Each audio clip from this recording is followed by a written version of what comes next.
শুরু হয়েছে? চলছে তাই তো? ঠিক আছে। আচ্ছা আচ্ছা, প্রথমে আমাদের 1 নম্বর চ্যাপ্টার পড়ানো হয়ে গিয়েছে। 1 নম্বর চ্যাপ্টার পড়ানো হয়ে গিয়েছে। আজকে আমরা 3 নম্বর চ্যাপ্টার শুরু করব। 3 নম্বর চ্যাপ্টার কি? 3 নম্বর চ্যাপ্টার হচ্ছে বাড়িমণ্ডল। বোঝা গেল? এই 3 নম্বর চ্যাপ্টারের হচ্ছে তোমার আগে একটা চ্যাপ্টার আছে, সেটা হচ্ছে 2 নম্বর চ্যাপ্টার, যার নাম হচ্ছে বায়ুমণ্ডল, যেটা তুলনামূলকভাবে অনেকটা বড় একটা চ্যাপ্টার। ঠিক আছে?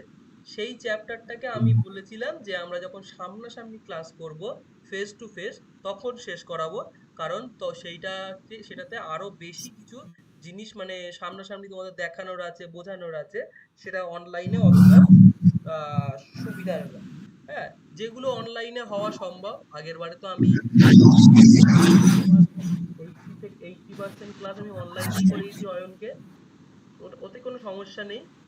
কিন্তু তোমাদের আচ্ছা, তোমাদের যে ওই যে নোটসটা দুজনেই প্রিন্ট আউট করে নিয়েছো? হ্যাঁ। ওকে। আর আর রেফারেন্স নোটসটা ফেরত দিয়ে দিয়েছো তো? হ্যাঁ, হ্যাঁ। ওকে, ঠিক আছে। এই চ্যাপ্টারটা আজকে হবে কিছুটা, পরের দিন হবে কিছুটা, আর একদিন হবে কিছুটা।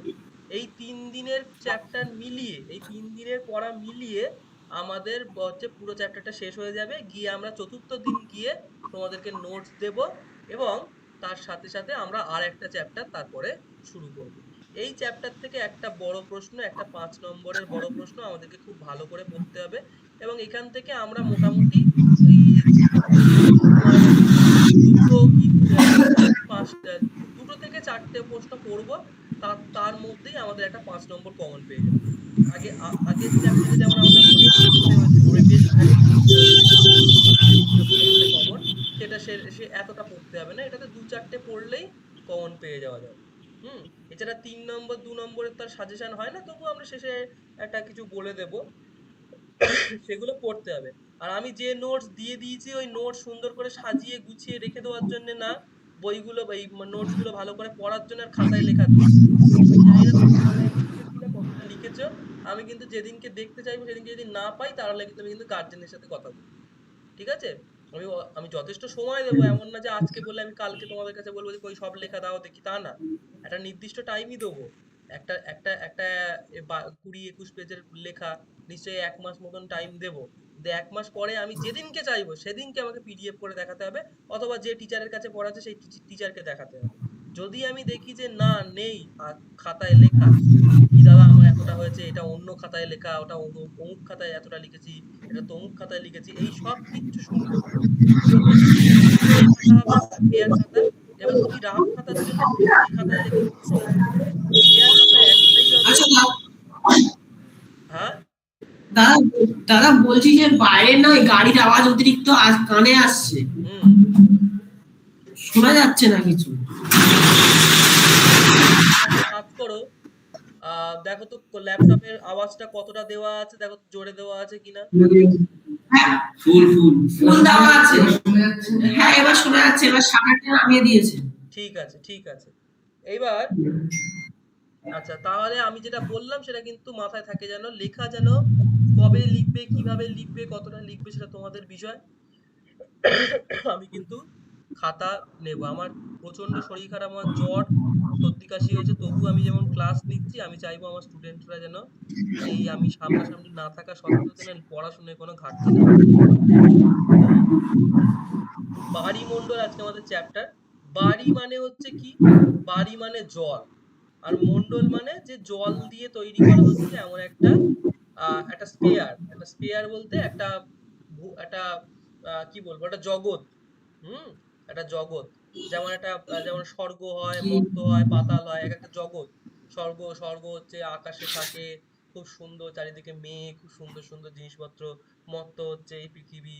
হ্যাঁ, তারপর নরক হচ্ছে একেবারে একদম মানে চারিদিকে আগুন, নোংরা, কালো, এরকম টাইপের। ঠিক সেরকম বাড়িমণ্ডল বা জলমণ্ডল মানে হচ্ছে জলের জগৎ।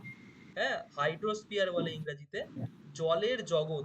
তার মানেই হচ্ছে এটা হচ্ছে সেই জায়গাগুলো বা সেই অঞ্চলগুলোকেই বোঝাবে যেখানে জল আছে। ঠিক আছে? বায়ুমণ্ডল বলতে আমরা সেই জায়গাগুলোকেই বোঝাবো যেখানে জল আছে। তাহলে জল কোথায় কোথায় আছে?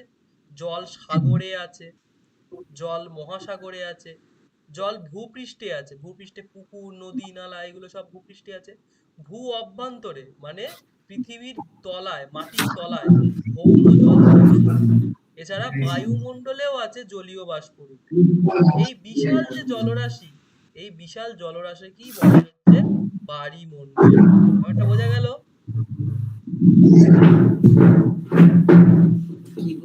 হ্যালো, হ্যাঁ বলো। ব্যাপারটা বোঝা গেল?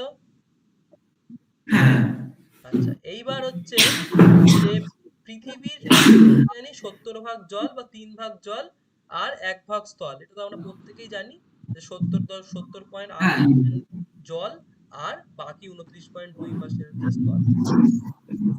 আচ্ছা, এইবার আমাদেরকে এই বায়ুমণ্ডলে কি কি জিনিসপত্র পড়তে হবে। প্রথম জিনিস যেটা পড়তে হবে সেটা হচ্ছে সমুদ্র স্রোত সম্পর্কে পড়তে হবে। সমুদ্রের যে স্রোত আছে, এই সমুদ্রের স্রোত নিয়ে আমাদেরকে পড়াশোনা করতে হবে। সমুদ্রের স্রোত কয় প্রকার, সমুদ্রের স্রোত কাকে বলে, কিভাবে সৃষ্টি হয়, এইসব জিনিসপত্র আমাদেরকে পড়তে হবে। তাহলে সমুদ্র স্রোত কি না, বায়ু প্রবাহ। 1 নম্বর হচ্ছে বায়ু প্রবাহ। 2 নম্বর হচ্ছে পৃথিবীর আবর্তন। পৃথিবীর আবর্তন মানে পৃথিবীতে বাই বাই করে ঘুরছে, পৃথিবী একটা বল, সেই বলটা বাই বাই করে ঘুরছে। ধরো তোমরা একটা ক্যাম্বিস বল নিলে, ক্যাম্বিস বলটাকে জলে চোবালে, জলে চুবিয়ে সেটাকে বাই বাই করে ঘুরবে, দেখবে তার চারধার দিয়ে কিরকম জল বেরিয়ে আসছে, আসে তো? বা তোমরা যদি একটা লাট্টু নাও, লাট্টুটাকে যদি ভালো করে জলে একদম ভালো করে জলে ভিজিয়ে নাও, নিয়ে লাট্টুটাকে ঘুরিয়ে দাও, দেখবে চারিধার দিয়ে এরকম জল ছিটকে ছিটকে পড়বে। তাহলে কেন পড়ছে? তার কারণ ওটা যখন ঘুরছে তার চারধার দিয়ে যে জলটা বেরিয়ে আসছে সেই জলটা কিন্তু বেরিয়ে যাবে। তো পৃথিবীও সেই ঠিক সেরকম কাজ করছে, কিন্তু পৃথিবীর যেহেতু একটা আকর্ষণ, মাধ্যাকর্ষণ বল আছে, তার জন্য সেটা বেরোতে পারে না। পৃথিবীর আবর্তনও একটা বড় কারণ। এছাড়া সমুদ্রের জলের উষ্ণতা, সমুদ্র জলের ঘনত্ব, সমুদ্র জলের লবণতা, এই সব কারণের জন্য সমুদ্রের বিশাল যে জলরাশি, সেই বিশাল জলরাশি জুড়ে নিয়মিত একটি নির্দিষ্ট পথে জলের একটি একমুখী প্রবাহ হয়। একমুখী মানে যদি একটা ধরো স্রোত, সে যদি এইভাবে এই দিকে যায়, তো সারা বছর সে এদিকেই যাবে। এমন না যে এখানে গিয়ে আবার এরম ভাবে গিয়ে বেঁকে আবার এরম ভাবে উল্টো দিকে যাবে, তা কখনো হবে না। এদিকে যদি যায়, যদি কোনো স্রোত যদি এইভাবে যাওয়া শুরু করে, তো এইভাবেই যাবে, কখনোই এরম ভাবে আবার বেঁকে উল্টো দিকে ফিরবে না। ওই জন্যই একমুখী কথাটা ব্যবহার করা আছে, তাকেই কি বলে, সমুদ্র স্রোত বলে। বোঝা গেল? এইবার এই সমুদ্র স্রোত হচ্ছে, একটু হ্যাঁ না বলবে, আমি জানি না তোমরা শুনতে পাচ্ছ কিনা বা বুঝতে পারছো কিনা, আমাকে একটু হ্যাঁ না বলতে হবে, ঠিক আছে? ঠিক আছে, আচ্ছা। এইবার হচ্ছে এই সমুদ্র স্রোত বিভিন্ন ভাগে ভাগ করা যায়। প্রথমে আমরা উষ্ণতার ভিত্তিতে আমরা ভাগ করব 2 ভাগে। একটা হচ্ছে উষ্ণ স্রোত, একটা হচ্ছে শীতল স্রোত। কি কি স্রোত? উষ্ণ স্রোত, শীতল স্রোত। উষ্ণ স্রোত হচ্ছে যে স্রোতের জল গরম, একদম মোদ্দা কথা। তার জল কোন জায়গায় গরম? পৃথিবীর ক্রান্তীয় এবং নাতিশীতোষ্ণ মণ্ডলে এই এই জল গরম হয়, তার ফলে এখানে উষ্ণ স্রোত দেখতে পাই। এবার হচ্ছে শীতল স্রোত। এবার আমরা পড়বো শীতল স্রোত। ঠিক আছে, শীতল স্রোত কাকে বলে না, শীতল স্রোত হচ্ছে উচ্চ অক্ষাংশ। উচ্চ অক্ষাংশ বলতে, দাঁড়াও, এখানে একটা ছবি আঁকছি, দেখো। ধরো এটা পৃথিবী, ধরো এটা পৃথিবী। এই পৃথিবী, এই পৃথিবীর এই যে মেরু অঞ্চল, হ্যাঁ মেরু, এক সেকেন্ড দাঁড়াও, তোমার একটা ফোন এসছে।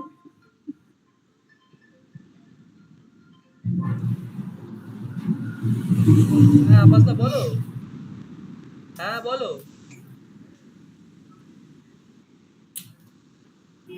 হ্যাঁ হ্যাঁ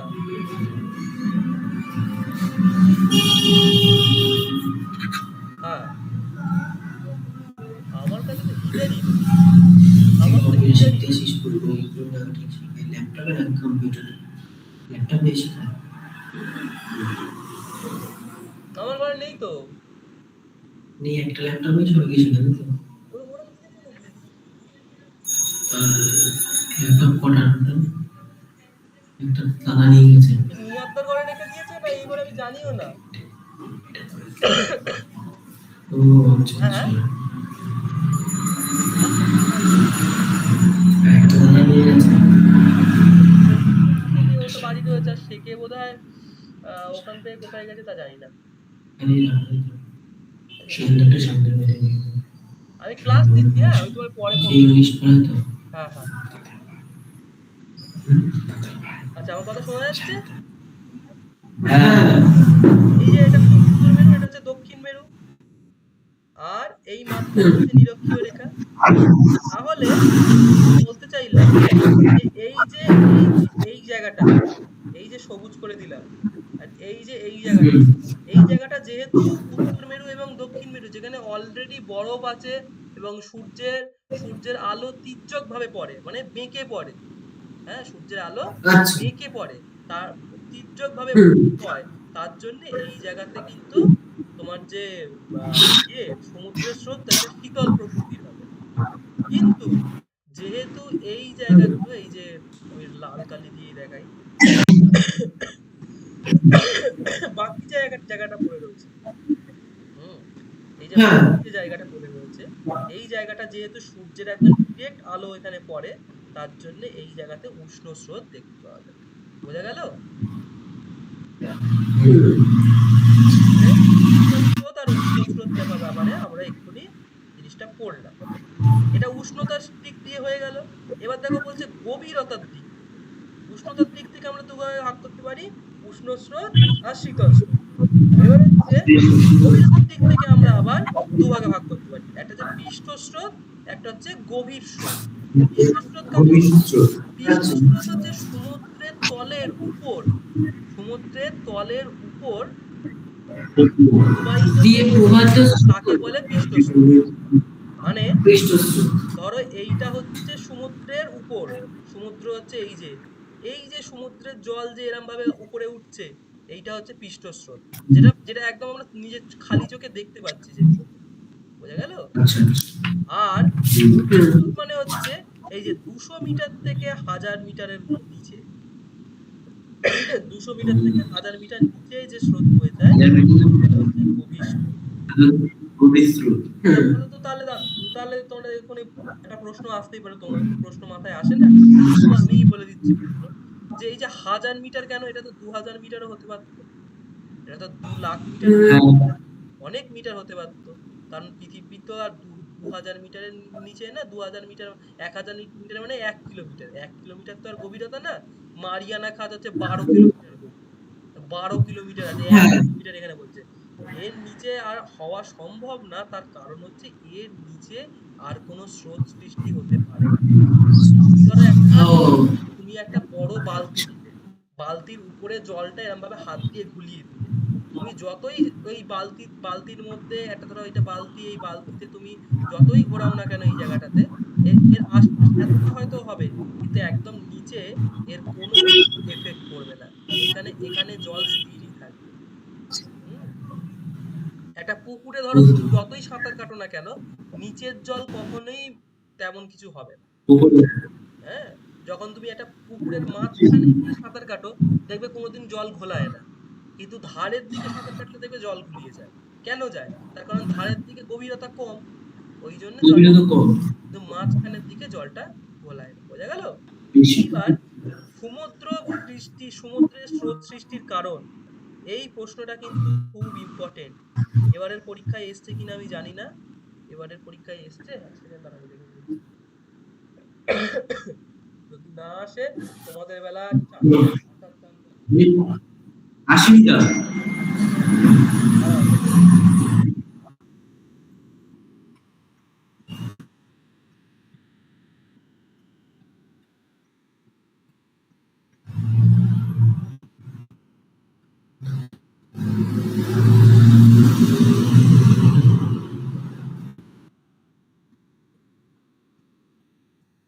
এবারে পরীক্ষায় এসে জলবায়ুর উপর সমুদ্রের স্রোতের প্রভাব আলোচনা কর, তার মানে এই প্রশ্নটা ধরে রাখো, এখানে লিখে দিচ্ছি, এটা তো রেকর্ডিংও থাকবে, লিখে দিচ্ছি 90% চান্স এই প্রশ্নটা আসবে।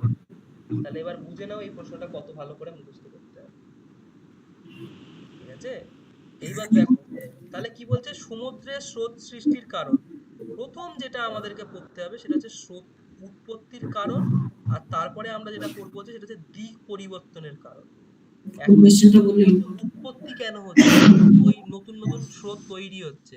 আর 2 নম্বর পড়বো যেটা সেটা হচ্ছে কেন তার দিক পরিবর্তন হচ্ছে, সোজা যাচ্ছিল হট করে বেঁকে গেল কেন, উত্তর দিকে যাচ্ছিল হট করে আচ্ছা। পশ্চিম দিকে বেঁকে গেল কেন।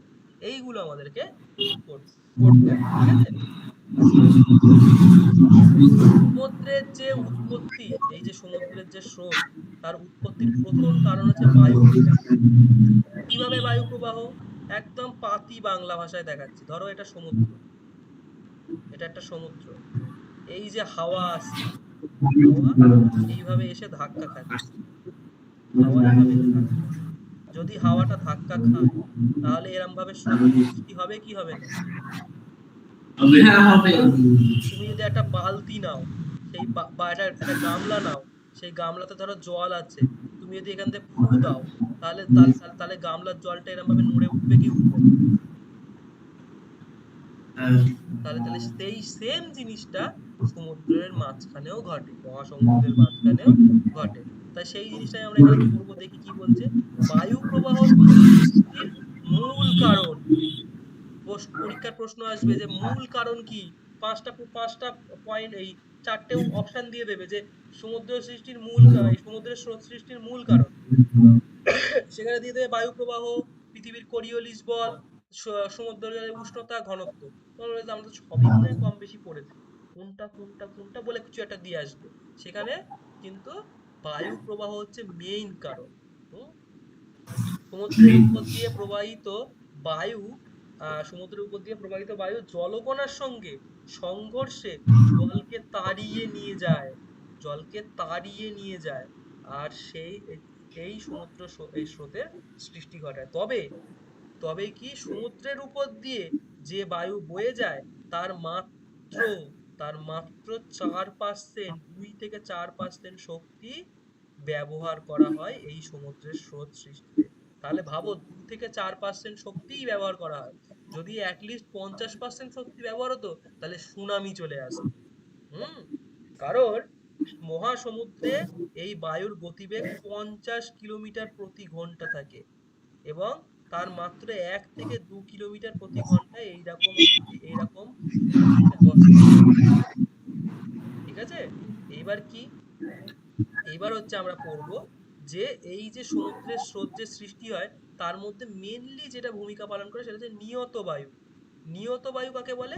নিয়ত বায়ু মানে হচ্ছে যে বায়ু পৃথিবীতে সারা জীবন বয়ে চলেছে। এটা এমন না যে 10 বছর আগে ছিল, 5 বছর আগে নেই, আজকে বইছে কালকে বইছে না, এরকম না। ঠিক আছে, ধরো তুমি গরমকালের দিকে, এই শীতকালের দিকে দেখবে হাওয়া বয় উত্তর দিকে, কিন্তু কিন্তু তারপরে শীতকাল মিটে গেলে কি আর হাওয়া বয়? এই হাওয়াটাকে না। নিয়ত বলা হচ্ছে না। এমন হাওয়া যা 24 ঘন্টা পৃথিবীতে 365 দিন একই দিকে বয়ে চলেছে। আমার আজকেও ছিল, 1000 বছর আগেও ছিল, 1,00,000 বছর আগেও ছিল, এটাকেই বলা হচ্ছে নিয়ত বায়ু। এই নিয়ত বায়ু মাত্র পৃথিবীতে 3টে আছে। একটা হচ্ছে আয়ন বায়ু, পশ্চিমা বায়ু, মেরু বায়ু, এই 3টে বায়ু। আর আমরা যখন ইয়েতে পড়বো, তোমার বায়ুমণ্ডলে যখন পড়বো তখন আরো ভালো করে পড়বো, আরো গভীরে পড়বো। এখন শুধু মনে রাখো যে 3টে বায়ু হয়। এছাড়াও ভারতের মৌসুমী বায়ু, এইসব বায়ুগুলো কি করে, এরা হচ্ছে সমুদ্রের স্রোত সৃষ্টিতে সাহায্য করে। বোঝা গেল? আচ্ছা। এটা সমুদ্রের স্রোত সৃষ্টিতে সাহায্য করে। এরপর আমরা যেটা পড়ব সেটা হচ্ছে পৃথিবীর আবর্তন গতি, পৃথিবীর আবর্তন গতি বা কোরিওলিস বল। পৃথিবীর আবর্তন গতি মানে আমি কি বললাম? পৃথিবীর আবর্তন গতি মানে হচ্ছে, এখানে একটা ছবি আঁকি, এটা হচ্ছে পৃথিবী। এই পৃথিবীকে আমি যদি এরম ভাবে বাই বাই করে ঘুরিয়ে দেই, হ্যাঁ, এই পৃথিবীকে আমি যদি এরম ভাবে ঘুরিয়ে দেই তাহলে কি হবে? আর পৃথিবীটা মনে করো একটা বল, তাই এই বলে ধরো জল লেগে আছে, তাহলে জলগুলো কি হবে, এরকম করে ছিটকে ছিটকে বেরোবে না? এরকম এরকম করে ছিটকে বেরিয়ে যাবে, আর এধারে এরকম করে ছিটকে ছিটকে বেরিয়ে যাবে। এইটাই হচ্ছে কোরিওলিস বল। যেহেতু যেহেতু পৃথিবীতে, হ্যাঁ, পৃথিবীর একটা মধ্যাকর্ষণ শক্তি আছে, তাই জন্যে এই এই জল পৃথিবী থেকে বেরিয়ে যেতে পারে না। কিন্তু যেহেতু একটা পৃথিবী বাই বাই করে ঘুরছে, এবার আমরা মনে করি যে ও বাবা পৃথিবী ঘুরছে করে আমরা বুঝতে পারি না, তার কারণই হচ্ছে এই মধ্যাকর্ষণ শক্তি। আমরা পৃথিবীর সাথে আটকে আটকে যাই, আমরা বুঝতে পারি না পৃথিবী খুব জোরে ঘুরছে। এর জন্যে এর জন্যে উত্তর গোলার্ধে ডান দিকে, দক্ষিণ গোলার্ধে বাঁ দিকে, এই প্রশ্ন মাধ্যমিকে অ্যাটলিস্ট 5 বার চলে এসেছে, কোরিওলিস বল কাকে বলে। পৃথিবীর আবর্তনের ফলে সৃষ্টি হয় কোরিওলিস বল, যার ফলে পৃথিবীর বায়ু, হাওয়া উত্তর গোলার্ধে ডান দিকে, দক্ষিণ গোলার্ধে বাঁ দিকে বেঁকে প্রবাহিত হয়। এই এই সূত্রটা দিয়েছিল ফেরেল বলে এক ভদ্রলোক, তাই জন্যে এই সূত্রের নাম ফেরেলের সূত্র। তাহলে আমার সাথে আবার তোমরা বলো, পৃথিবীর আবর্তনের ফলে সৃষ্টি হওয়া, বলো বলো, পৃথিবীর পৃথিবীর আবর্তনের ফলে সৃষ্টি হওয়া কোরিওলিস বলে কোরিওলিস বলে প্রভাবে উত্তর গোলার্ধের বায়ু ডান দিকে এবং উত্তর এবং দক্ষিণ গোলার্ধের বায়ু বাম দিকে প্রবাহিত হয়, একেই বলে ফেরেলের সূত্র। আচ্ছা, এটি হলো ফেরেলের সূত্র, তাই তো? হ্যাঁ। এর ফলে কি হচ্ছে, এর ফলে হচ্ছে এই যে উত্তর গোলার্ধ দক্ষিণ গোলার্ধ নিরক্ষীয় অঞ্চল, এই সব জায়গাতে বিভিন্ন স্রোতের সৃষ্টি হচ্ছে, বুঝা গেল। এবং এই কোরিওলিস বল হচ্ছে এই যে উত্তর আটলান্টিক সাগরের মাঝ বরাবর উপসাগরীয় স্রোত সৃষ্টির জন্য, এই সব জিনিসের জন্য কোরিওলিস বল কিন্তু দায়ী। আচ্ছা, এবার 3 নম্বর হচ্ছে এই যে সমুদ্রের জলের উষ্ণতা। সমুদ্রের জলের উষ্ণতা বলতে, ধরো এটা একটা পয়েন্ট, ধরো এই জায়গাটা 40 ডিগ্রি গরম, এই জায়গাটার জল হচ্ছে 20 ডিগ্রি গরম। তাহলে কি হবে, 40 ডিগ্রি গরম জল 20 ডিগ্রি গরম জলের দিকে চলে যাবে, এবং গিয়ে কি হবে, গরম জল ঠান্ডা জল মিলেমিশে একটা একটা একটা মধ্যম জলের সৃষ্টি হবে। হ্যাঁ, যার উষ্ণতা 20 ডিগ্রির মতন এত ঠান্ডাও হবে না, আবার 40 ডিগ্রির মতো এত গরমও হবে না। তাই তো হয়। হ্যাঁ, এটাই হচ্ছে এখানে হয়, যেখানে জল গরম সেই জল, ঠান্ডা জল যেদিকে আছে সেদিকে বয়ে যায়, এবং এর ফলে যে স্রোত সৃষ্টি হয় সেইটা এর কারণ হচ্ছে সমুদ্র জলের উষ্ণতার তারতম্য হচ্ছে এর কারণ। তাহলে 3 নম্বর পয়েন্ট হচ্ছে কি, সমুদ্র জলের উষ্ণতার তারতম্য, বোঝা গেল, সমুদ্র জলের উষ্ণতার তারতম্য, এটাই এখানে লেখা আছে। এবার ধরো লবণতা, সমুদ্র জলের লবণতা এবং ঘনত্ব, হ্যাঁ, সেম জিনিস। ধরো আচ্ছা দাদা, বলো। হ্যাঁ, বলছি যে এই নোটস গুলো যে লেখার কথা বললে, মানে এপ্রিল মাসের দিকে তুমি চাইবে, তাই তো? আমি নোটস দিয়েছি মোটামুটি প্রায় 1 সপ্তাহ হয়ে গেছে। হ্যাঁ, ধরো আর 3 সপ্তাহের মধ্যে চাই। প্রত্যেকটা নোটস আমি পরের নোটস দেওয়ার আগে আমি চাই, বোঝা গেল। কারণ নোটসে কতটা পেজ আছে, 21খানা পেজ আছে আমার মনে আছে তো, 21খানা পেজ, রোজ যদি 1 পেজ করে লেখা হয়, 1 পেজ করে রোজ 1 পেজ লিখতে লাগে হার্ডলি 15 থেকে 20 মিনিট, তার বেশি লাগবে না। রোজ যদি 15-20 মিনিট দাও তাহলেই লেখা কমপ্লিট হয়ে যাবে। এবার যদি তোমরা যদি 1 ঘন্টা দাও তাহলে তো 10 দিনে লেখা কমপ্লিট হয়ে যাবে, তাও বেশি বলে ফেললাম। তো এই হচ্ছে বল, এমন 21 পেজ 1 মাসে লেখা কোনো ব্যাপার না, 21খানা মানে পেজ। এইটা বড় চ্যাপ্টার, 21 খানা পেজ। চ্যাপ্টারটা হয়তো তোমার কত কত পেজের হবে, হার্ডলি 10 থেকে 12 পেজের হবে। হুম, এই হচ্ছে কথা। কারণ আমি আমি লেখা আমি নোটস দেওয়ার পরেও সেটা লেখাচ্ছি, তার কারণ আছে। তার কারণ যখন পরীক্ষার খাতায় যখন লিখতে বসবে, তখন বুঝতে পারবে যে দাদা দাদা কেন এই কাজগুলো আমাদের দিয়ে করাতো, নোটস দেওয়ার পরও কেন নিজের থেকে লেখাতো। এবার টাকাও খরচ করাচ্ছে, আবার এদিকে খাতার পেজও নষ্ট করাচ্ছে কেন, সেটা পড়াশোনা খাতায় লিখতে। আচ্ছা, 3 নম্বর পয়েন্ট যেটা, এই 5 নম্বর পয়েন্ট, হ্যাঁ আচ্ছা এইটা বলে বলে দিই। আচ্ছা, সমুদ্রে লবণতা বা ঘনত্ব। লবণতা মানে ধরো এখানে এই একটা 1 নম্বর জল, এই 1 নম্বর জলে মনে করো 5 চামচ, 5 চামচ আমি লবণ মিশিয়েছি, 5 চামচ। আর এই যে 2 নম্বর হুম, জলে আমি মনে করো আহ 1 চামচ, 1 চামচ চিনি লবণ মিশিয়েছি। তাহলে কি হবে? তাহলে এই দুটো মিশে যাবে, কিন্তু কোন দিক থেকে কোন দিকে যাবে?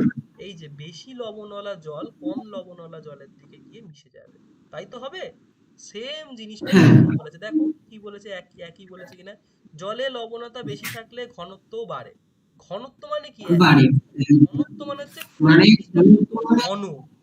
হ্যাঁ, ঘন। ধরো, হ্যাঁ, ধরো তুমি তুমি একটা একটা আহ, একটা গোয়ালার কাছে গেলে, গিয়ে গোয়ালা যখন দুধটা দুইছে, ঠিক সেই সময় তার কাছ থেকে 1 গ্লাস দুধ নিলে, সেইটা বেশি ঘন হ্যাঁ, হবে, সেটা ঘন তুলনামূলক। হলোটাকে ঘনত্ব বলা হয়। পরবর্তীকালে ধরো তুমি ধরো তোমার বাড়ি থেকেও দুধ দিতে আসছো, তাতে তো জল মেশানো আছে। তো হ্যাঁ, এইটা ওটাকে বোঝার, ঘন বলা হবে না। হ্যাঁ, ঘনত্ব মানে হচ্ছে যেটা যত বেশি ঘন, তাহলে ঘন লবণতা, হবে। হ্যাঁ লবণতা বেশি মানে তার মধ্যে হচ্ছে তত বেশি, যত বেশি লবণ তত বেশি ঘন। তাহলে বেশি হ্যাঁ, লবণতা ওলা জল কম লবণতা যুক্ত জলে, দেখো কম লবণত্ব কম ঘনত্ব যুক্ত জলের দিকে বাহিত হয়, মানে বয়ে যায়। বাহিত হয়, অপরদিকে বয়ে যায়। কম লবণাত্মক জল হালকা এবং কম ঘনত্বের বলে বহিঃস্রোতের ফলে বেশি ঘনত্বের দিকেও বয়ে যায়। মানে ধরো আচ্ছা, যেমন এদিক এর কাছে ছুটে আসছে, যে এর কাছে এর জল। কাছে আমি মিশে গিয়ে আমি আমার আমার কাছে প্রচুর লবণ আছে, আমি একে কিছুটা দিয়ে দেবো, এও তেমন ছুটে ছুটে আসছে, কি না, ও আমার কাছে কম লবণ আছে, আমি ওর থেকে একটু নেবো। বোঝা গেল? হ্যাঁ, এই হচ্ছে কথা। এরপরে আমরা কি করবো, 5 নম্বর পয়েন্ট হচ্ছে বরফের গলন। বরফের গলন, বৃষ্টিপাত এবং বাষ্পীভবন। এগুলো তুলনামূলকভাবে বাষ্পীভবন। কম কম ইম্পর্টেন্ট। মানে কিসের জন্য? না আমরা কি পড়াচ্ছিলাম, যে উৎপত্তির কারণ পড়াচ্ছিলাম, এই যে উৎপত্তির কারণ, এই উৎপত্তির কারণের মধ্যে এগুলো কম ইম্পর্টেন্ট, এই 5 নম্বর পয়েন্টটা। তার কারণ হচ্ছে আচ্ছা, বরফের গলনের ফলে কি হয় দেখো, ধরো এটা এটা ধরো সমুদ্র, আর হ্যাঁ, এখানে ধরো একটা বরফের চাই আছে। এই বরফের চাই আচ্ছা, থেকে এতটা বরফ ভেঙে নিচে পড়ে গেল, ঠিক আছে, নিচে পড়ে গেল, তাহলে কি হলো? হ্যাঁ, এখানে একটা স্রোতের সৃষ্টি হলো, হুম, হলো তো, সেইটাই হচ্ছে। এবার মেরু অঞ্চলের বরফ গলনের ফলে অতিরিক্ত জলে মিশে যায় এবং বাষ্পীভবনের হার কম থাকে, ফলে জলের উচ্চতা বৃদ্ধি পেয়ে কিছুটা মানে কিছুটা সমতা রক্ষার কারণে জলের সমতা সমতা আর রক্ষার কারণে কি হয় না, সমুদ্রের স্রোত সমুদ্র, থেকে, সমুদ্রের স্রোত থেকে নিম্নাংশে সমুদ্র নেমে যায়। স্রোত বোঝা গেল? নিম্ন অক্ষাংশের দিকে কি হয়, বয়ে যায়। এর ফলে কি হয়, এর ফলে হচ্ছে এই হিমশৈল ভেসে আসবে। হিমশৈল কাকে বলে?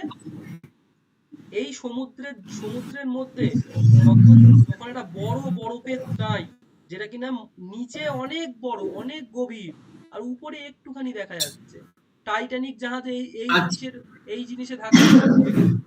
হ্যাঁ, এইটাকেই বলে হচ্ছে হুম, হিমশৈল। একটা বড় বরফের টুকরো। হ্যাঁ, তোমরা তোমরা বাড়িতে আচ্ছা, গিয়ে ট্রাই করতে পারো, একটা মগের মধ্যে একটা কিছুটা জল নেবে, নিয়ে একটা বড় বরফের চাই হ্যাঁ, ডুবিয়ে দিয়ে দেখবে যে পুরো বরফের মধ্যে একটুখানি শুধু উপরে ভাসছে, বাকি সব জলের ভিতর। ওই সেম জিনিসটা আমরা যদি বড় একটা লেভেলে করি, একটা বড় সমুদ্র, একটা বড় বরফের চাই, সেইটাই হচ্ছে হিমশৈল। বুঝা গেল? না, ওটা কি বললে আরেকবার একটু বলো, ওই মগের মধ্যে। হিমশৈল হচ্ছে মগের মধ্যে বলছি তো। আচ্ছা, হিমশৈল মানে হচ্ছে যে একটা ধরো সমুদ্র, সেই সমুদ্রের মাঝখানে একটা বড় বরফের চাই, বড় বরফের চাই। সেই বরফের চাইয়ের বেশিরভাগটাই জলের নিচে থাকবে, বেশিরভাগটাই জলের নিচে থাকবে। আচ্ছা। কত ভাগ না, 10 হ্যাঁ। ভাগের মধ্যে 9 ভাগ নিচে থাকবে, আর 1 ভাগ উপরে থাকবে। আর এক হ্যাঁ, ভাগ ওপরে থাকবে। এটাকেই হিমশৈল বলে। হুম। এই হিমশৈল, আচ্ছা, আচ্ছা। এই হিমশৈল তোমরা বাড়িতেও ট্রাই করতে পারো। একটা মগ নেবে, সেই মগের হ্যাঁ, মধ্যে জল নেবে, নিয়ে একটা বরফের টুকরো ফেলে দেবে, দিয়ে দেখবে হ্যাঁ, বেশিরভাগটাই জলের তলায় আছে, একটুখানি জলের উপরে ভাসছে। হ্যাঁ, হ্যাঁ, হ্যাঁ। সেই সেই সেই এই জিনিসটাকেই আমরা যেটা বড় লেভেলে করি, একটা বড় সমুদ্র নিলাম, একটা বড় বরফের চাই নিলাম, তাহলেই সেটা হিমশৈল। বুঝে গেল? হুম। আচ্ছা, এইবার আমরা যেটা করব, এইবার আমরা যেটা করব, তাহলে তাহলে এই এই এই পাঁচটা কারণ হচ্ছে আমাদের স্রোত সৃষ্টির মেন পাঁচটা কারণের মধ্যে। প্রথম কারণ হচ্ছে বায়ু প্রবাহের দিক, মানে বায়ু প্রবাহ হচ্ছে প্রথম কারণ। 2 নম্বর কারণ কি? পৃথিবীর আবর্তন, পৃথিবীর আবর্তন হচ্ছে হ্যাঁ। 2 নম্বর। 3 নম্বর কি? 3 নম্বর হচ্ছে সমুদ্র জলের উষ্ণতা। 4 নম্বর কি? সমুদ্র জলের লবণতা। এবং 5 নম্বর কি? বরফের গলন, বৃষ্টিপাত ও বাষ্পীভবন। বোঝা গেল? এই পাঁচটা কারণের জন্যই কিন্তু সমুদ্রের স্রোত। হ্যাঁ, বুঝতে পেরেছি। এইবার আমরা যেটা করব সেটা হচ্ছে কি, সেটা আমরা করব হচ্ছে সমুদ্রের স্রোতের যে দিক পরিবর্তন, দিক পরিবর্তন। দিক পরিবর্তন। মানে ধরো হয়তো হয়তো বয়ে যাচ্ছিল উত্তর দিকে, হট করে বেঁকে গেল, কেন বাঁকে, এইগুলোই আমরা করব। হুম। প্রথম পয়েন্ট হচ্ছে সমুদ্রের উপকূলের, সমুদ্র উপকূলের আকৃতি। মানে কি? মানে বিষয়টা হচ্ছে ধরো, আচ্ছা, মানে ধরো এইটা ধরো একটা উপকূল, হ্যাঁ, ধরো এটা একটা, এটা একটা দ্বীপ, হ্যাঁ, এটা একটা দ্বীপ, দেখতে হচ্ছে এরকম, এর মধ্যে গাছপালা আছে, এর মধ্যে মানুষজন বসবাস করে, একটা ঘর বানিয়ে দেয়, হ্যাঁ, ঘর বানিয়ে দিলাম। হ্যাঁ, এইবার ধরো একটা একটা একটা একটা সমুদ্রের স্রোত এই সোজা আসছে, সোজা আসছে, সমুদ্রের স্রোত সোজা আসছে, এখানে ধাক্কা খাবে, ধাক্কা খেয়ে কি হবে? এইভাবে বেঁকে যাবে, বেঁকে গিয়ে এইভাবে চলে যাবে। যাবে কি না? হ্যাঁ, যাবে তো? হ্যাঁ, এই সেম জিনিসটাই হচ্ছে এখানে বলা হচ্ছে। বুঝা গেল? সমুদ্রের উপকূলের আকৃতি হচ্ছে এই সমুদ্রের দিক পরিবর্তনের একটা কারণ। হলো? হ্যাঁ। ওকে। এইবার আমরা পরের পয়েন্ট যেটা করব সেটা হচ্ছে ঋতু পরিবর্তন। ঋতু আচ্ছা। পরিবর্তন কি করে? ঋতু পরিবর্তনের ফলে এই যে এখানে পয়েন্ট রয়েছে, আমি আমি আর বই পড়াচ্ছি না, হ্যাঁ, আমি শুধু পয়েন্ট গুলো পড়াচ্ছি আর তোমাদেরকে বুঝিয়ে দিচ্ছি। তোমরা যখন পড়বে তখন দেখবে সেম কথাই বলেছে, শুধু দুটো উদাহরণ দিয়ে বলেছে। আচ্ছা, হুম। ঠিক আছে। কারণ তোমাদেরকে আগে বুঝতে হবে যে কেন সমুদ্রের উপকূলের আকৃতির ফলে দিক পরিবর্তন হচ্ছে, এই যে ঋতু পরিবর্তনের ফলে কেন দিক পরিবর্তন হচ্ছে। হ্যাঁ, দেখো আচ্ছা। এই এই ধরো এটা পৃথিবী, আবার একটা পৃথিবী আঁকি, পৃথিবী হলো। আচ্ছা, ছোটবেলায় ক্লাস 8-এ আমরা পড়েছি, ক্লাস 8-এর বইতেই ছিল যে কর্কট ক্রান্তি রেখার উপর একদিন পৃথিবী লম্বভাবে কিরণ দেয়। কবে? আচ্ছা। কবে কিরণ দেয় লম্বভাবে? 21শে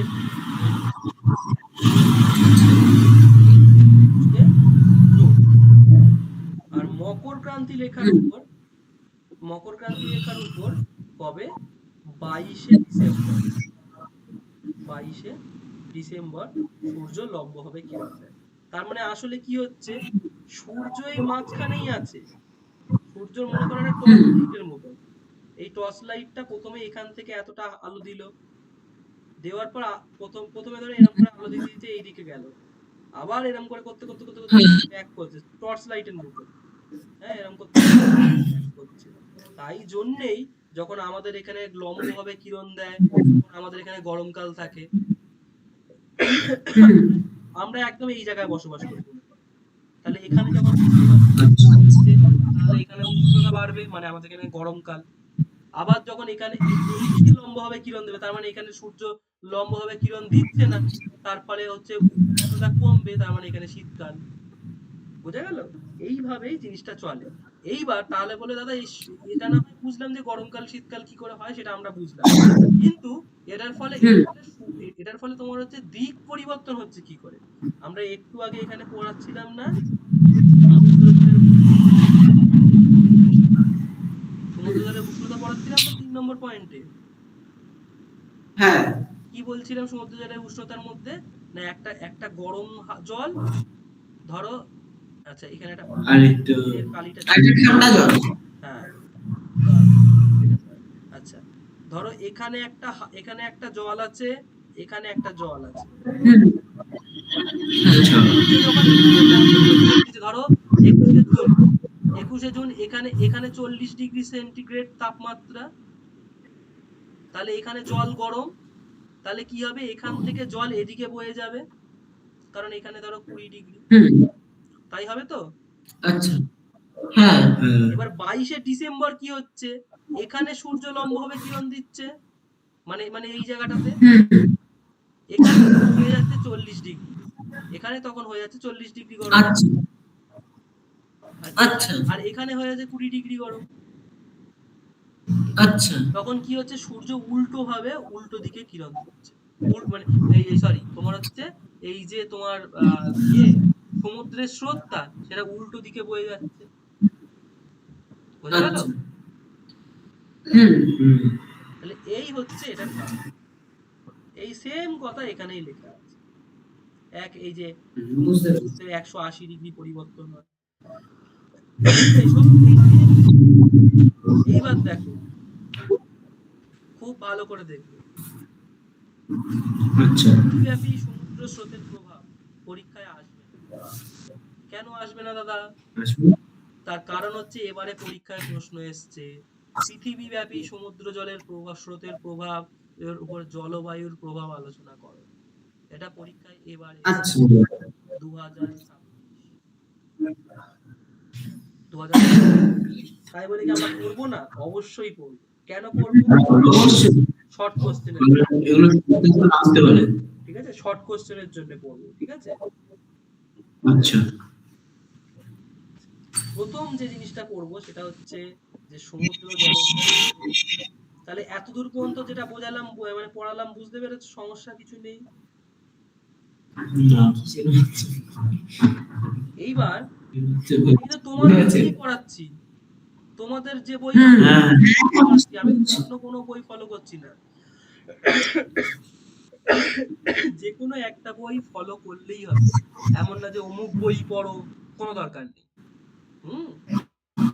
আচ্ছা, এখানে হচ্ছে দেখো ঠিক আছে, উষ্ণতার উপর প্রভাব। হ্যাঁ, জলবায়ুর পরিবর্তনের মধ্যে, মানে জলবায়ুর উপর প্রভাবের মধ্যে উষ্ণতার উপর প্রভাব। এখানে আমরা মেনলি কয়েকটা উদাহরণ পড়বো। কেন উদাহরণ পড়বো? তার কারণ পরীক্ষায় এবারে যখন আসবে প্রশ্ন, তখন এই শর্ট কোশ্চেন আসবে, তো শর্ট কোশ্চেনে আমরা উদাহরণ দিয়ে পড়লে আমাদের মাথায় বেশি থাকবে। দেখো, নরওয়ের হামার ফেস্ট বলে একটা বন্দর আছে।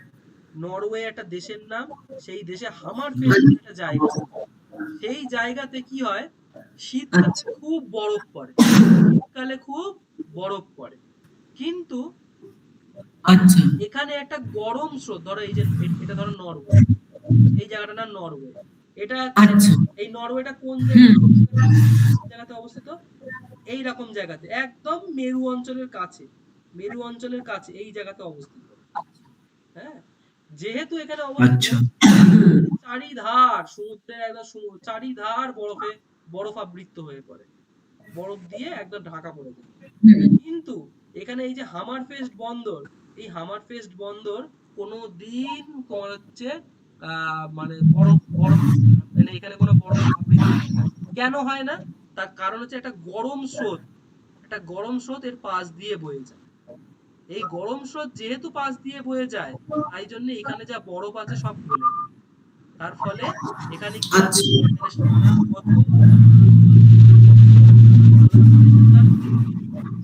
জাহাজ চলার ফলে এই যে উষ্ণ মানে এই যে অঞ্চল, এই অঞ্চলের উষ্ণতার উপর মানে শীতল মানে যেহেতু যেহেতু এই জিনিসটা উষ্ণ মাঝারি ধাতুটা, তাই জন্য এখানে জিনিসটা ঠিকঠাক থাকে।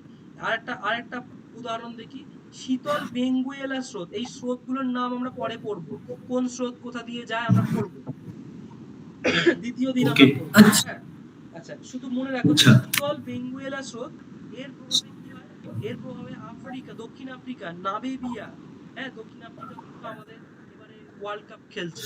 দক্ষিণ আফ্রিকার কাছে কালকে ইন্ডিয়া হুম, হেরেছে। হুম, হুম। তারপর নামিবিয়ার সাথে ইন্ডিয়া খেলেছে, ইন্ডিয়া জিতে গেছিল। হ্যাঁ, হ্যাঁ, অনেকগুলো খেলা করেছে। হ্যাঁ, এই এই এইসব দেশের উপকূলে পেরু, হাম্বোল্ট, এইসব স্রোতগুলো কি হয় না, উষ্ণতা কম হওয়ার কারণে এখানে জলবায়ু মনোরম হয়। মনোরম মনোরম মানে সুন্দর জলবায়ু, লোকজন ঠান্ডাতে এই তোমাদের এখানে গরম পড়ে গেছে না? গরম পড়েছে? Hello, hello. হ্যাঁ দাদা বলো। বলছি গরম পড়েছে? হ্যাঁ গরম পড়েছে তো। গরম পড়ে গেছে। তোমাদের কোচিনে পাখা চালানো শুরু হয়েছে? না। গরম বেশি লাগলে পাখা চালিয়ে দেবে, কোনো সমস্যা নেই, ঠিক আছে? ঠিক আছে। কিন্তু তোমরা ওখানে কি গরম না ঠান্ডা আছে? ওখানে ঠান্ডা। কিন্তু তোমরা যদি মেঘালয়াতে আসতে, এখানে এখানে তোমরা দুটো জ্যাকেট গায়ে দিয়ে তোমাদের বেরোতে হতো।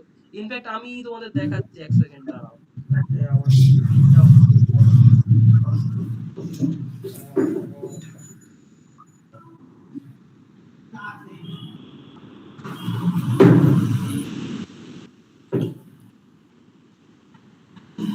এক সেকেন্ড দাঁড়াও। শরীর দেখানো বন্ধ। দেখাই বলবো না। আমি সব বলতে পারি। এক সেকেন্ড দাঁড়াও, আমি দেখাচ্ছি।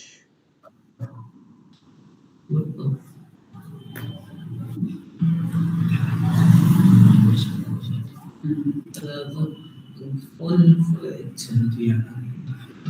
তো তুই তো আমাকে করছিস বলে তুই বলছিস।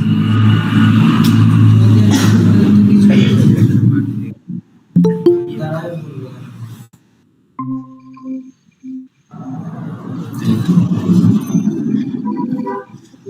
আমাদের ক্যামেরাটা অন দিচ্ছে না কেন?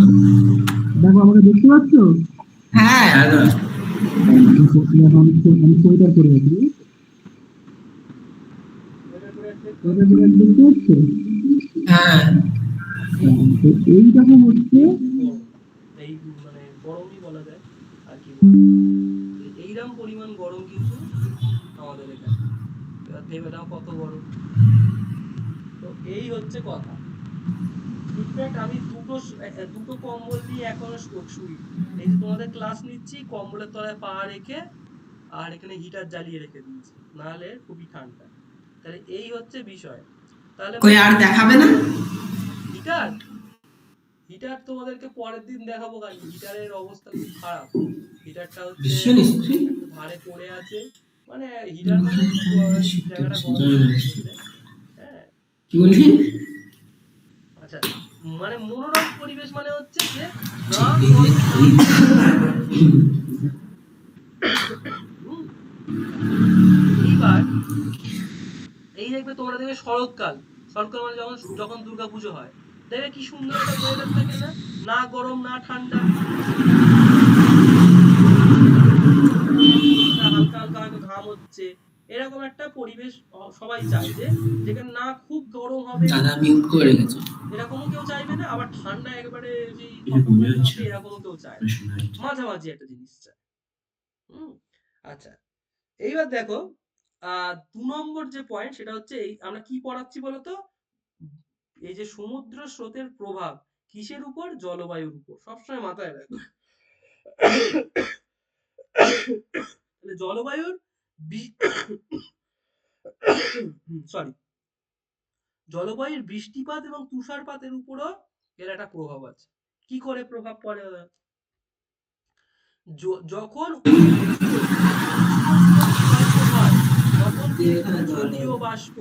তখন জলীয় বাষ্প গ্রহণ করার ফলে বৃষ্টিপাতের সম্ভাবনা বাড়ে।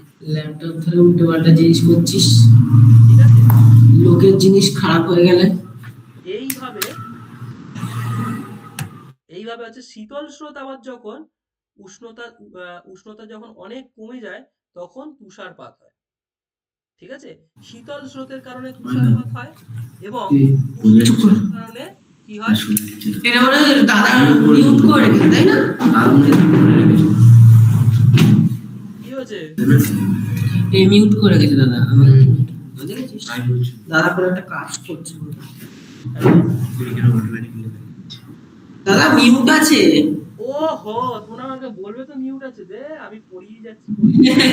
দেখেছ, আমি তাই অনেকক্ষণ থেকে তুমি পড়াচ্ছ, তুমি মনে হয় মুখে বলেই চলেছো, তাই তো? আমি তো বলছি যে তোমরা, আমি তো সব বললাম, আমি বললাম যে এই যে দেখো আমি আমিও তো সেটাই দেখছি যে পড়িয়ে যাচ্ছে কাকে পড়াচ্ছে? দাদা তো একা একা পড়ে পড়ে চলে যাবে না। আচ্ছা, এবার ঠিক দেখছি আছে, যে তোমার ঠিক আছে, শোনো আমি যেটা বলছিলাম যে এই যে হ্যাঁ উষ্ণ স্রোত, এই উষ্ণ স্রোতের প্রভাবে কি হয়? জলীয় বাষ্প বৃষ্টি হয়, উষ্ণ হ্যাঁ স্রোতের প্রভাবে বৃষ্টিপাত হচ্ছে। আর শীতল স্রোতের প্রভাবে কি হচ্ছে? শীতল স্রোতের প্রভাবে তুষারপাত হয়। ঠিক আছে? আচ্ছা মানে ব্যাপারটা দেখো, এই ধরো, এটা ধরো একটা ভূমিখণ্ড, এটা ধরো সমুদ্র, এটা সমুদ্র। আচ্ছা এবার এখানে ধরো গরম স্রোত যাচ্ছে, গরম স্রোতের ফলে কি হচ্ছে? মেঘ সৃষ্টি হচ্ছে, হ্যাঁ মেঘ সৃষ্টি হয়ে বৃষ্টিপাত হচ্ছে। আচ্ছা এবার সেম জিনিস হচ্ছে, সেম কিন্তু অন্য একটা জায়গায়, একই জায়গায় না। এবার ধর ঠান্ডা স্রোত যাচ্ছে, ব্লু কালারের ঠান্ডা স্রোত, সেম মেঘ তৈরি হচ্ছে, হ্যাঁ কিন্তু এখানে যেটা বেরোচ্ছে সেটা হচ্ছে তুষার। কেন? কারণ জায়গাটা খুব ঠান্ডা। হ্যাঁ, জল শুকিয়ে নেবে, বরফ হয়ে নিচে নামছে। এই হচ্ছে কথা। আচ্ছা বোঝা গেল? ও হুম আচ্ছা, এবার হচ্ছে মরুভূমির সৃষ্টির উপরও কিন্তু এই যে পৃথিবীর স্রোত, এই যে হচ্ছে সমুদ্র স্রোত, এটার কিন্তু একটা বড় প্রভাব আছে। কিভাবে? ও আচ্ছা দেখো, বলছে ক্রান্তীয় অঞ্চল মানে এই যে কর্কট ক্রান্তি রেখা থেকে মকর ক্রান্তি রেখা পর্যন্ত, এইটা হচ্ছে ক্রান্তীয় অঞ্চল। এই ক্রান্তীয় অঞ্চলের পাশে যেখানে যেখানে শীতল স্রোত বয়ে গেছে, যেখানে বৃষ্টিপাতের আচ্ছা সম্ভাবনা কমে গেছে, যেখানে যেখানে শীতল আচ্ছা স্রোত গেছে সেখানে সেখানে বৃষ্টিপাত হয়েছে। বৃষ্টিপাত হয় না, সেখানে মরুভূমির সৃষ্টি হয়। দীর্ঘকাল ধরে বৃষ্টিপাত না হলে সেখানে মরুভূমির সৃষ্টি হচ্ছে। বোঝা গেল? এবার তার একটা উদাহরণ কি না, সাহারা অঞ্চল, সাহারা মরুভূমির নাম শুনেছো?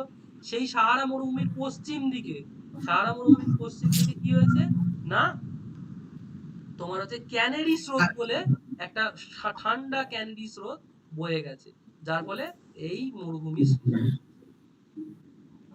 বোঝা গেল? ঠিক আছে এইভাবে হুম শীতল স্রোতের উপর কিন্তু একটা প্রভাব বিস্তার করে।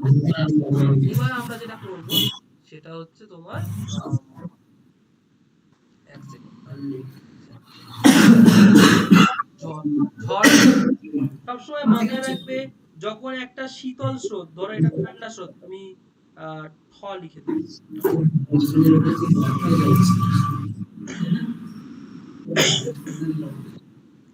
ধরো এটা হচ্ছে একটা গরম স্রোত,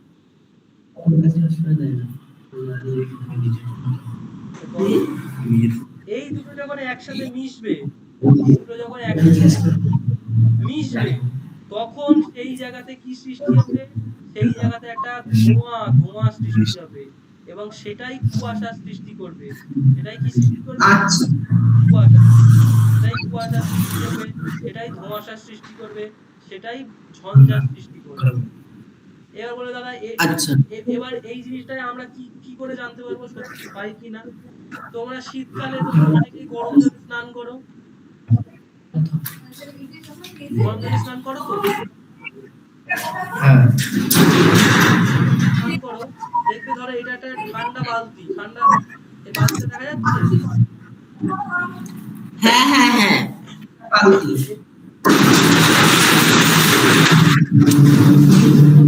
ঠান্ডা জল আছে।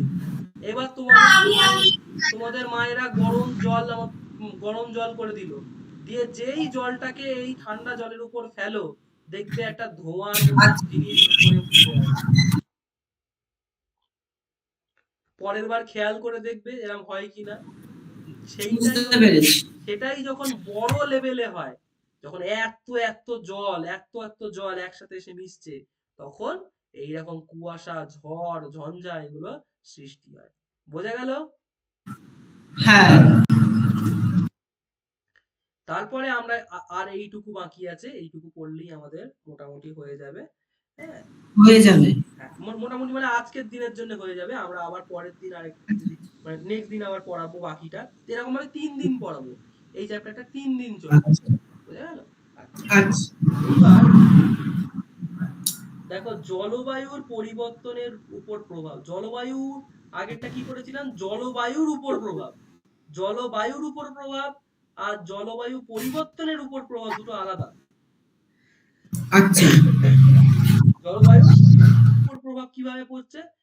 দিনের পর দিনে যে জলবায়ু চেঞ্জ হচ্ছে, তার উপর এই স্রোতের একটা স্পষ্ট একটা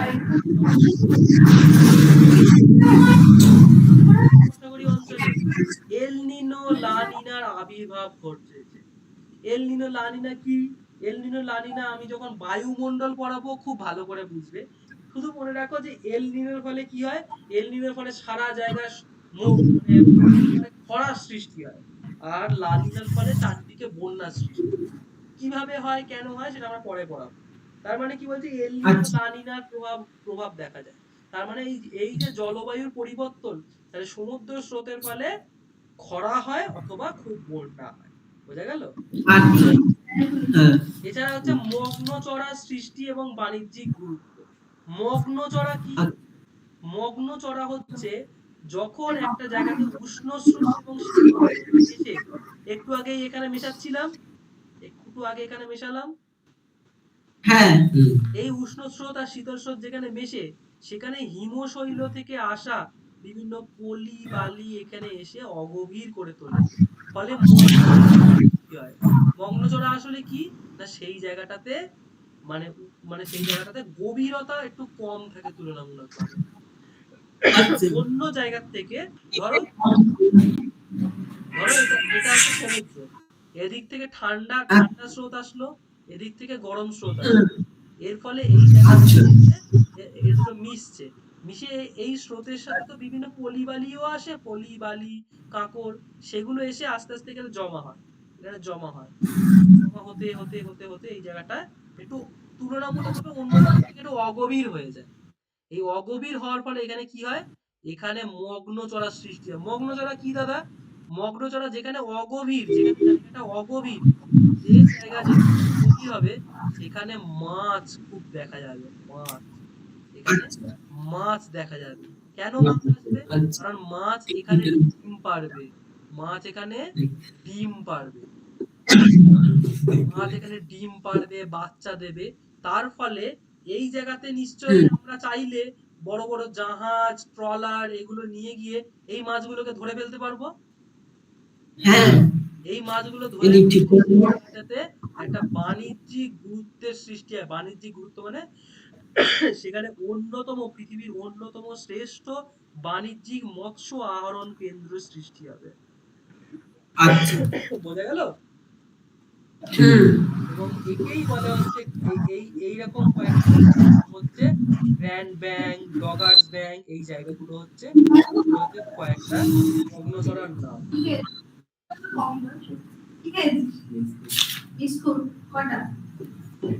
বুঝতে পেরেছি।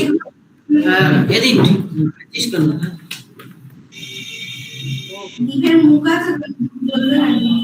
এবার দেখো, এবার আমরা কয়েকটা জিনিস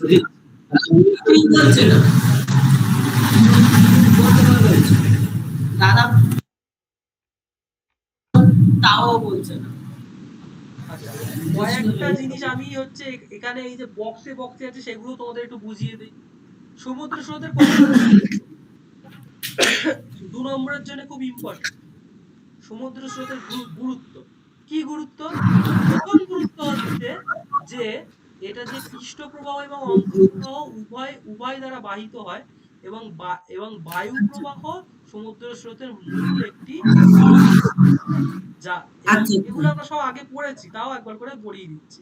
তারপরে হচ্ছে এই যে সমুদ্র সমুদ্র স্রোতের হ্যাঁ মাঝ বরাবর হচ্ছে কি হয় না স্রোতের চক্র দেখতে পাওয়া যায়। হ্যাঁ, স্রোতের চক্র মানে কি? মানে তোমরা দেখি বলছি। তোমরা বিভিন্ন সাইক্লোন দেখেছো, এরম ভাবে সাইক্লোন ঘোরে। হ্যাঁ ঠিক সেম হ্যাঁ জিনিস যখন জলের মধ্যে দেখা যায় সেইটাকেই বলে হচ্ছে এই যে গায়র, গয়াকার উচ্চস্তর গায়র বা কুণ্ডলী। হ্যাঁ, এটা পরীক্ষায় এক আচ্ছা নম্বরে এই এক নম্বরে আসে, এক নম্বরে একবার পরীক্ষায় এসছে, একবার না দুবার এসছে এটা পরীক্ষা। তারপরে দেখো সমুদ্র স্রোত তো আগেই বলিয়ে বাদ দাও, এটা খুব ইম্পর্টেন্ট, ভেরি ভেরি ইম্পর্টেন্ট। সমুদ্র স্রোত এবং সমুদ্র তরঙ্গের মধ্যে পার্থক্য। সমুদ্র বলে সমুদ্র স্রোত বায়ুর প্রভাবে যখন সমুদ্রের জল ওঠানামা করে তাকে সমুদ্র স্রোত বলে। এই সমুদ্র তরঙ্গ বলে, সমুদ্র তরঙ্গ বলে। সমুদ্র যখন বিশাল এ জায়গা জুড়ে বিশাল একটা এরিয়াতে প্রচুর জলরাশি প্রচুর হচ্ছে একটি নির্দিষ্ট পথে একমুখী প্রবাহিত হয় তাকে বলে সমুদ্র স্রোত। এটা সৃষ্টি আচ্ছা হচ্ছে বায়ু শক্তি, এটা সৃষ্টি হচ্ছে বায়ু শক্তি এবং লবণাক্ত ফলে। মানে এটা শুধুমাত্র বায়ুর ফলে সৃষ্টি হয়, এটা এরকম আরো 3-4টি জিনিস ফলে সৃষ্টি। তারপর দেখো, তারপর বলছে যে মানে প্রবাহ অঞ্চল কোন জায়গায় দেখতে পাওয়া যায়? এটি সমুদ্রের উপরে উপরে অঞ্চলে দেখতে পাওয়া যায়, মানে সমুদ্র স্রোতের উপরের দিকটাতে দেখতে পাওয়া যায়। এটা এটা উপর দিক এবং গভীর দিক দুদিকেই দেখতে পাওয়া যায়। বোঝা গেল? হুম তারপরে দেখো চরিত্র। চরিত্র বলতে এটা এটা কেমন? এটা উপকূলীয় রেখা অঞ্চলে দেখতে পাওয়া যায় বেশি, উপকূলীয় রেখা অঞ্চলে। এটা সব জায়গাতে কম বেশি দেখতে পাওয়া যায়।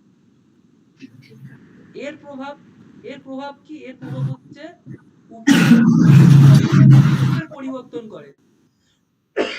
উপকূলীয় অঞ্চলে ভূমিরূপের পরিবর্তন করে, এটা জলবায়ুর পরিবর্তন করে। তাহলে এই পার্থক্যটা খুব ভালো করে পড়বে। ঠিক আছে? আচ্ছা, উষ্ণ স্রোত এবং শীতল স্রোতের মধ্যে পার্থক্য। তোমরা বড় হয়েছো, তোমরা এই বোকা বোকা উত্তর লিখবে না যে উষ্ণ স্রোত শীতল স্রোত ঠান্ডা, এসব বোকা বোকা পার্থক্য লিখবে না। কি লিখবে? উষ্ণ স্রোত ক্রান্তীয় এবং উপক্রান্তীয় অঞ্চলে দেখতে পাওয়া যায়। শীতল স্রোত আচ্ছা আর দাদা আরেকবার বলো। উষ্ণ স্রোত আর শীতল স্রোত না বললে যে বোকা বোকা করে লিখবে না, কি বললে যেটা? ধরো পরীক্ষায় প্রশ্ন আসলো উষ্ণ স্রোত এবং শীতল স্রোতের মধ্যে পার্থক্য লিখবে। আচ্ছা তুমি লিখলে উষ্ণ স্রোত গরম, শীতল স্রোত ঠান্ডা, এইসব বোকা বোকা হ্যাঁ উত্তর লিখতে যাবে না। আচ্ছা কি লিখবে? ঠিক আছে না উত্তরে লিখবে যে উষ্ণ স্রোত ক্রান্তীয় অঞ্চলে দেখতে পাওয়া যায়, শীতল স্রোত মেরু আচ্ছা অঞ্চলে দেখতে পাওয়া যায়। মেরু সমুদ্র আচ্ছা আচ্ছা উষ্ণ স্রোতে হচ্ছে উষ্ণতার কারণে এটা হচ্ছে অপেক্ষাকৃত তোমার মানে হ্যাঁ উষ্ণ, কিন্তু শীতল স্রোত যেহেতু হচ্ছে তোমার উষ্ণতা কম, তাই এই স্রোতের উষ্ণতা কম হয়। আচ্ছা প্রভাব প্রভাব কি? না সংশ্লিষ্ট উষ্ণতা বৃদ্ধি করে, সংশ্লিষ্ট অঞ্চলের উষ্ণতা বৃদ্ধি করে। এর কাজ হচ্ছে সংশ্লিষ্ট অঞ্চল আশপাশের অঞ্চল আশপাশের অঞ্চলে আচ্ছা এইটা হচ্ছে দেখো এখানে সুন্দর করে যে গায়র বা কুণ্ডলী কাকে বলে খুব সুন্দর করে লেখা আছে। একটু আগে বলেছিলাম এক নম্বর,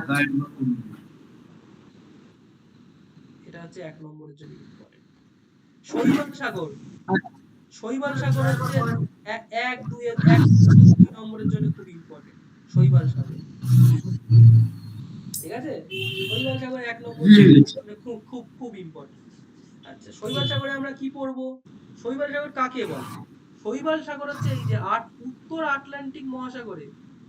আটলান্টিক মহাসাগরের মাঝ বরাবর সমুদ্রের প্রবাহ এবং কোরিওলিস বলের প্রভাবে একটা স্রোতের চক্র দেখতে পাওয়া যায়, স্রোতের চক্র। এই চক্রের মাঝখানে একটি গায়র গঠন, হ্যাঁ, এই যে গায়র কি, এই যে গায়র কুণ্ডলী। এর ফলে এখানে অনেক শৈবালের সৃষ্টি হয়। শৈবাল মানে শ্যাওলা, শ্যাওলা সৃষ্টি হয়। শ্যাওলা। তাই একে বলে আচ্ছা। শৈবাল সাগর। ঠিক আছে, দেখো এখানে শৈবাল দেখো, সাগর। ভালো করে দেখবে এই ছবিটা দেখো। হ্যাঁ এখান থেকে একটা স্রোত বয়ে যাচ্ছে, এই স্রোতটার নাম হ্যাঁ হচ্ছে উত্তর নিরক্ষীয় স্রোত। আচ্ছা উত্তর নিরক্ষীয় স্রোত। এরপরে আচ্ছা এখান থেকে উত্তর একটা স্রোত বয়ে যাচ্ছে, এখান থেকে একটা স্রোত বয়ে যাচ্ছে, হ্যাঁ এর নাম হচ্ছে উপসাগরীয় স্রোত। এখান থেকে আর একটা স্রোত বয়ে যাচ্ছে, এর নাম হচ্ছে ক্যানেরি স্রোত। আচ্ছা এখান থেকে আরো একটা স্রোত বয়ে যাচ্ছে, এর নাম হচ্ছে আচ্ছা ল্যাব্রাডর স্রোত। এবং এখান থেকে আরো আরেকটা স্রোত বয়ে যায়, নাম হচ্ছে নরওয়ে স্রোত। এই এতগুলো স্রোত একটা দেখো এখানে একটা গোল, যে গোল একটা চক্রকারের জিনিসের সৃষ্টি করেছে। আচ্ছা এর নামই হচ্ছে শৈবাল সাগর। কেন না এখানে অনেক শ্যাওলা কারণ তৈরি হয়। এখানে অনেক শ্যাওলা জমে আছে। হ্যাঁ, কি বললে? আচ্ছা আচ্ছা বললাম যে যেখানে অনেক পরিমাণে শ্যাওলা জমে থাকে হ্যাঁ, শ্যাওলা সৃষ্টি হয়। এবার এবার এরকম ভেবো না যে এই যে সৃষ্টি আমাদের হয়।